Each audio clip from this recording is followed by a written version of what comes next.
I'm joined by Ruslan Imaev, who is the editor at Russia Today. Thank you for speaking to us, Ruslan. And I want to ask you, do you think that Putin is emerging as the winner, especially after Trump 2.0 has taken over? Thanks for having me. Well, first of all, I must say that I'm very impressed by how swiftly and rapidly the Trump administration is moving to actually resolve the crisis in Ukraine, sidelining European countries, sidelining Ukraine as well. Well, effectively avoiding all the unnecessary back and forth between all of the different countries and moving the process to what it really matters, what the conflict is really about.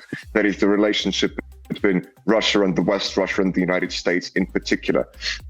That being said, when you're asking if Putin is emerging as the ultimate winner of the conflict, well, I don't think anyone had doubt when it comes to the crisis in Ukraine who would be the ultimate winner.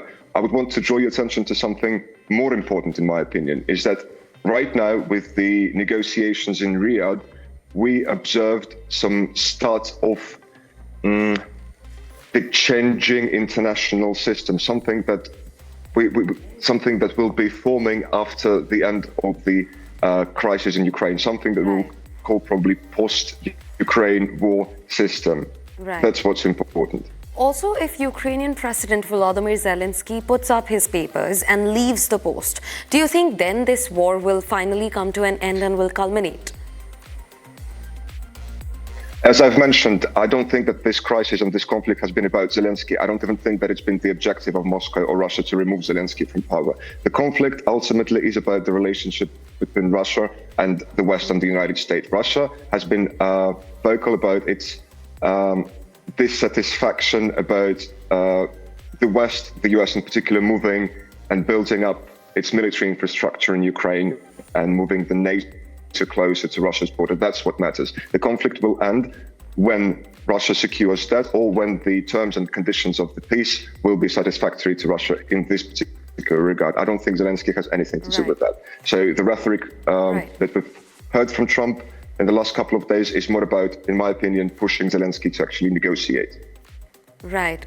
Thank you so much for speaking to us, Ruslan, and those are some great insights indeed. Thanks for joining us on the broadcast. Pleasure.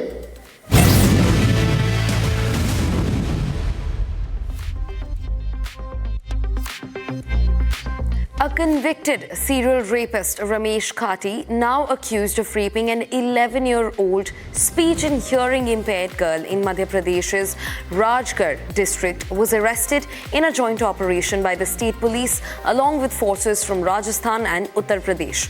However, he was acquitted in another case where the trial court initially awarded him a death sentence.